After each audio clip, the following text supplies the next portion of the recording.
Et c'est en direct de la fameuse piste Makara où nous assistons à la 3e descente de ces fameux championnats du monde avec en piste Mathieu Lefébure qui prend déjà son envol au ras du sol, si je puis dire ainsi. Cela me rappelle d'ailleurs ce fameux but de Pelé en 47, c'était contre le Costa Rica si je ne m'abuse, en 23e de finale de la Coupe Interclub de l'Amérique centrale rencontrant l'Europe de l'Est. Alors que nous voyons là Vincent qui nous fait un très joli passe gauche, alors que Mathieu Lefébure tente d'éviter le possum. Oui, c'est bon, le possum est évité.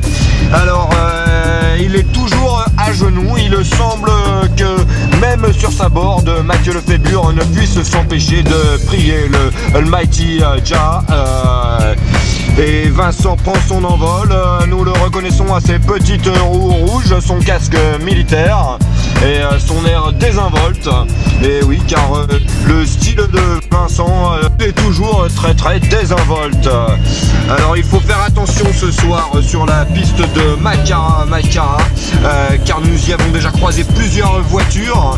C'est que les périodes des fêtes sont proches, pour ne pas dire pas très loin, et que les pistes sont donc encombrées en ce moment.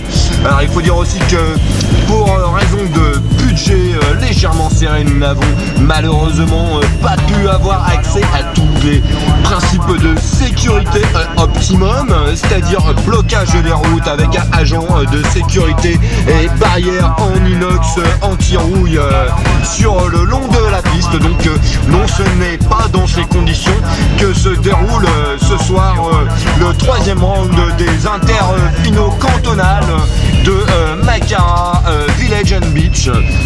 Et nous voyons ici Mathieu Lefébure qui fait relever. Il semble que le Almighty Jah, praise the Lord, Rastafari ne soit plus dans son cœur. Il a donc décidé de se relever tel le Conquering Lion of Judah. Nous le voyons de nouveau dans sa position de méditation priérative, alors que Vincent vient de se prendre un œil de chat, oui, un œil de chat, un vert d'ailleurs, si je puis me permettre d'ajouter des précisions. Alors que voici le premier virage de la mort qui n'a pour l'instant encore tué personne. C'est donc dire que l'on ne sait pas d'où peut bien venir ce nom. Et, mais nos...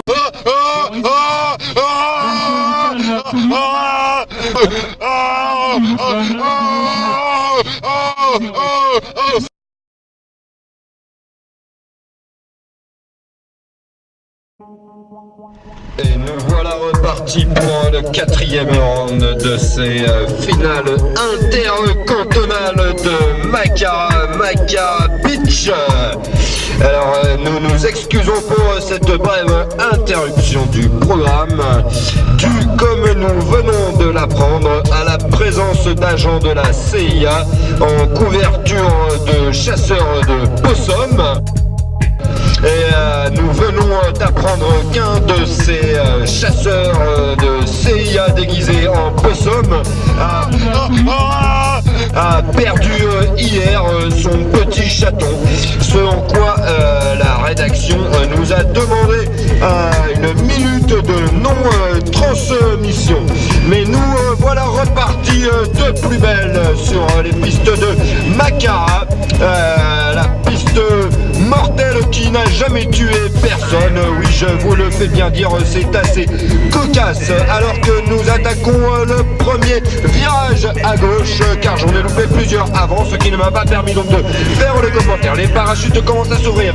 Mathieu Lefébure est reparti dans ses prières. Le Vincent semble plutôt pas mal parti. Nous venons de voir un peu sommes écrasés sur la route comme a tenu le Fébure encore une fois grâce au Almighty Jaffa Poli, très bien évité. Alors nous tenons à signaler ici même un petit incident qui a occurré pendant la brève intermission de pause retransmission graphique où Mathieu Lefébure, malgré ses prières au Almighty Jaffa Poli, a eu un problème de lampe, ce qui l'oblige à porter son casque à l'envers afin de se faire voir grâce à son feu arrière qui maintenant est situé sur son front. Oui, je répète, sur son front. Son casque est donc à l'envers. Il n'a pas peur du ridicule, c'est le moins qu'on puisse dire. Alors que Vincent a pris son envol, mais il vient de se faire doubler par un magnifique passe droite de Mathieu Lefébure, le prière Almighty Jaffa Poli. Et la course est très serrée, mes amis, alors qu'elle est parsemée de yeux de chat, les restes de cérémonies de sorcières, comme il est assez courant dans le comté de Makara, car nous sommes bien sur la piste de Makara, il faut le répéter, j'ai mon micro qui se pète la gueule, oh putain, comment je vais faire pour m'en sortir. Ah oui, alors je disais tout à l'heure à propos de ce fameux but de Pelé en 47 dans les 23e de finale de la Coupe intercantonale contre le Costa Rica en Amérique de... oh putain, j'ai perdu mon micro. Bon, c'est pas grave, on va continuer sans micro et je ne vous raconterai donc pas ce qui est arrivé lors de ce fameux match de football, car nous sommes ici pour retranscrire en direct, live et différé les fameux finales de Makara Long Ride Cruise Fun Boarding. Et oui, et donc nous voyons les parachutes gonflés sous différents angles, ce qui traduit bien sûr différentes techniques de gonflage de la part de nos competitors ou concurrents, si je puis m'exprimer ainsi. Je viens d'avoir un petit mot de la rédaction qui me dit que je ne peux pas m'exprimer ainsi. Je dirais donc nos deux Riders. Oui, c'est ça, Riders, le mot est accepté. 5 lettres avec un mot compte triple 27, je gagne la partie de Scrabble. Alors que nos deux Riders sont toujours... oh là là, nous avons une très jolie figure de la part de Vincent qui nous fait une ouverture de parachute façon grosse fesse de mamie. C'est la nouvelle figure de Monsieur Vincent. Alors que nous avons le Praise the Jah Rastafari, toujours avec son casque en flamme et sa lampe qui ne marche pas, qui vient de redoubler Vincent dans l'avant-dernier virage de cette piste de Makara. Alors attention, c'est bientôt la fin de la descente, nous arrivons près de l'école, il faut faire attention, il peut y avoir des enfants qui traversent et Vincent qui dépasse dans les 10 derniers mètres de cette fabuleuse descente, c'est magnifique, il prend son envol, attention, il y a des chevaux, ils peuvent traverser, attention, oh là là, c'est magnifique contre toute attente, Vincent vient de remporter cette 4e de finale de Makara